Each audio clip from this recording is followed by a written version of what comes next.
जय सिया राम दोस्तों।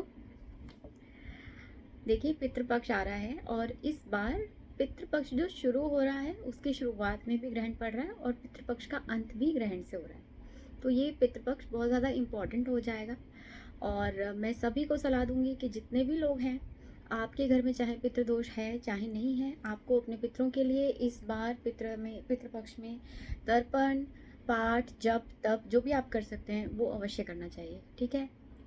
तो सबसे पहले तो हम बता देते हैं कि 7 तारीख को जो पूर्णिमा है उस दिन ग्रहण पड़ रहा है, चंद्र ग्रहण है और वो चंद्र ग्रहण भारत में दिखाई देगा। ठीक है। तो इसकी अवधि जो है वो 9:57 से ये ग्रहण शुरू होगा। 1:26 7 तारीख की रात यानी कि 8 तारीख की सुबह 1:26 AM पे ये ग्रहण पूरा हो जाएगा। तो क्योंकि ये भारत में दिखाई दे रहा है, इसका सूतक काल भी मान्य होगा। और जिन लोगों को भी 7 तारीख का श्राद्ध करना है यानी पूर्णिमा का श्राद्ध करना है, वो सभी लोग 12:30 से पहले ही अपना सुबह का श्राद्ध कर लें। उसके बाद सूतक लग जाएंगे और मंदिर के कपाट बंद हो जाएंगे, तो आप श्राद्ध नहीं कर पाएंगे। ठीक है। जो भी लोग अस्वस्थ हैं, जो छोटे बच्चे हैं या बहुत ज़्यादा बूढ़े हैं या गर्भवती महिलाएं हैं, उनको सूतक का पालन करने की बहुत ज़्यादा आवश्यकता नहीं होती है। फिर भी अगर आपके अंदर कैपेसिटी है तो आप 6:30 के बाद से सूतक का पालन करें। शाम के 6:30 के बाद से आप लोग कुछ खाएं पिए नहीं, और अवॉइड करना चाहिए टीवी देखना, मोबाइल बहुत ज़्यादा यूज़ करना।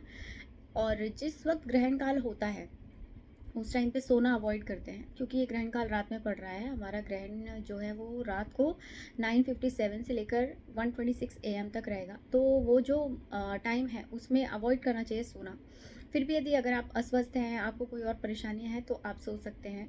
लेकिन जो लोग स्वस्थ हैं उनको कोशिश करनी चाहिए कि वो इस अवधि में सोए नहीं और कोई ना कोई जाप या पाठ अपने मन में करते रहें। कोई नया जाप नहीं शुरू करें, जो पहले से आप जाप करते हैं, पाठ करते हैं, वो ही पाठ को आप इस दौरान बार बार रिपीट करके कर सकते हैं, या फिर कोई भी नाम जाप कर सकते हैं। ठीक है। तो ऐसा करना चाहिए आपको ग्रहण में। जो महिलाएं गर्भवती हैं उनको बहुत ज़्यादा डरने की ज़रूरत नहीं है। आप लोग बस मन शांत रखें, कोई ना कोई मन में पाठ करते रहें, और कुछ नहीं तो आप हनुमान चालीसा का पाठ कर सकते हैं। अगर आपको वो भी नहीं आता है तो आप अपने जिन भी भगवान में आपका विश्वास है उनका नाम जाप कर सकते हैं। बहुत ही प्रोटेक्टेड आप रहेंगे। ठीक है। इसके बाद आते हैं हम पितरों के लिए हमको क्या करना चाहिए। देखिए, मैं हर बार कहती हूँ, बार बार कहती हूँ, जिनके चार्ट में पितृदोष है या पितृदोष नहीं भी है तो भी आपको पितरों के लिए दान, पुण्य और पाठ, जप, तप अवश्य करना चाहिए। तर्पण करना चाहिए। जिन लोगों ने पिंडदान नहीं कराया है वो पिंडदान भी करा सकते हैं पितृपक्ष में। अब कोई मेरे से ये तर्क कर रहा था कि पितृ तो हम अपने ही होते हैं, हमने ही तो अपने घर में जन्म ले लिया और हम ही अपने पितृ हैं, तो हम अपने लिए क्यों दान करें, है ना, अपने लिए क्यों करें। देखिए, पहली बात तो सारे पितरों ने जन्म नहीं लिया है। आपके जितने भी दादा दादी, परदादा दादी, सबको अभी तक शरीर नहीं मिला होगा। आई एम श्योर सबको नहीं मिल पाता है शरीर। अगर फिर भी सबने जन्म ले भी लिया है तो आप ये मान के चलिए, जो भी दान पुण्य आप करते हैं, आप सिर्फ यही बोलते हैं कि ये जो भी दान या जो भी जप या तप मैंने किया है, इसका पूरा पूरा फल मेरे पितरों को मिल जाए, उनको शांति प्राप्त हो, उनको मोक्ष प्राप्त हो और वे प्रसन्न हो जाएं। यही मांगते हैं आप। यदि उनका जन्म हो भी चुका है तो ये जो एनर्जी है जो पुण्य के रूप में आपने छोड़ी है ना, वो एनर्जी उन तक वहाँ ज़रूर पहुँचेगी जहाँ उनका जन्म हुआ है, तो उनके लिए वहाँ पर भी वो लाभकारी होगा। ये एक बहुत बड़ी चीज़ होती है। हम हर चीज़ का दान कर सकते हैं, पर जब हम कोई पाठ करते हैं या फिर हम जप करते हैं या कोई तप करते हैं, तो उसका जो पुण्य होता है, उसकी जो ऊर्जा होती है, वो बहुत बड़ा दान है। यदि हम वो दे पाते हैं, हर कोई दे नहीं पाता।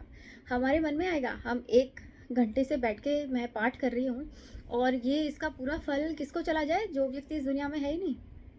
ये बहुत बड़ी चीज़ है। अगर आप ये तप, जप, पाठ, इनका जो भी पुण्य होता है, अगर आप अपने पितरों को दे देते हैं, ये संकल्प करके आप पाठ करते हैं कि जो भी मैं पाठ कर रहा हूँ या जो भी मैं जप कर रही हूँ, इसका पूरा पूरा फल मेरे पितरों को मिल जाए, जिससे कि उनके लिए उनके मुक्ति के द्वार खुले और उनको मोक्ष का रास्ता उनके लिए सुगम हो जाए, तो ये बहुत बड़ा दान होता है और ये बहुत बड़ा पुण्य है जो आप अपने पितरों को दे देते हैं, जिससे वो बहुत प्रसन्न होते हैं। उनके लिए आगे मुक्ति के रास्ते बनते हैं और वो बहुत खुश होते हैं और आशीर्वाद देते हैं। आप अगर ऐसी स्थिति में है, बहुत सारे मेरे क्लाइंट्स हैं जो कहते हैं मैं तो यूएस में रहता हूँ, मैं तो कनाडा में रहता हूँ, यहाँ तो पॉसिबल ही नहीं है कि मैं कोई दान तर्पण आदि कर पाऊँ, तो मैं क्या करूँ? बहुत सिंपल है।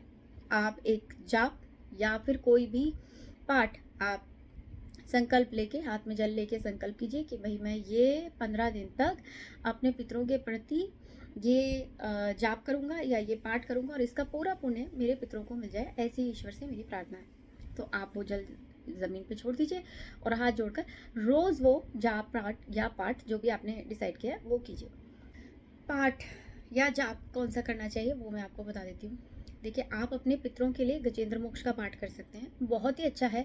ये श्रीमद् भागवत महापुराण के अष्टम स्कंद में सेकंड चैप्टर है, जिसमें कि गज को एक मगरमच्छ जो है उसका पैर पकड़ लेता है, उसके बाद वो भगवान विष्णु की स्तुति करता है।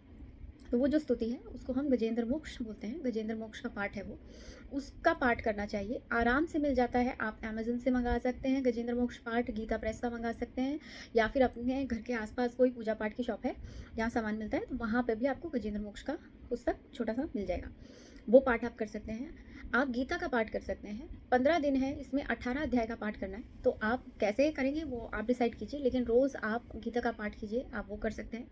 अगर आप 18 अध्याय का पाठ नहीं कर सकते हैं तो गीता के 7वें अध्याय का पाठ अवश्य ही करना चाहिए रोज़ अपने पितरों के निमित्त, और उसका पूरा पुण्य उनको दे देना चाहिए। इसके अलावा आप विष्णु सहस्त्र नाम का पाठ कर सकते हैं अपने पितरों के लिए। पूरा पाठ करके आप उसका पूरा जो पुण्य है, जो पूरा फल है, वो सारा हमारे पितरों को मिल जाए, ऐसा प्रार्थना कर सकते हैं। ठीक है, तो लास्ट वाले दिन जो है वो सूर्य ग्रहण पड़ रहा है हमारी अमावस्या वाले दिन, लेकिन 21 तारीख को, लेकिन वो भारत में दिखाई नहीं देगा, तो उसका सूतक काल नहीं रहेगा, उस बारे में मैं कुछ नहीं बोल रही हूँ। लेकिन क्योंकि ये पितृपक्ष शुरू और अंत दोनों ही ग्रहण से हो रहा है, तो इसमें जब तक करने का, पाठ करने का बहुत ज़्यादा महत्व रहेगा।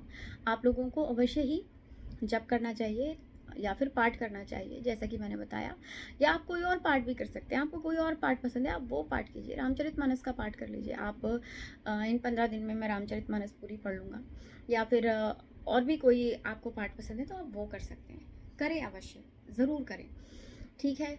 और इसके अलावा अगर आपको तिथि याद है अपने पितरों की, तो आपको अवश्य ही उस तिथि पर उनके लिए भोजन, वस्त्र आदि अवश्य ही निकाल के दे के आना चाहिए मंदिर में। अगर आपको ये लगता है कि नहीं, हम पंडित जी को नहीं देना चाहते, आप अपने पितरों के प्रति संकल्प करके किसी पुअर या नीडी को भी दे सकते हैं, पर निकालें अवश्य।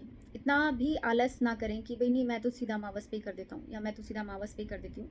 This is not good thing. आपको अमावस पे तो करना ही है। यदि आपको तिथि याद है तो आपको अपने पितरों की उस तिथि पर अवश्य ही भोजन, वस्त्र आदि दान करना चाहिए, और उनके निमित्त कोई ना कोई पाठ या जप अवश्य करना चाहिए।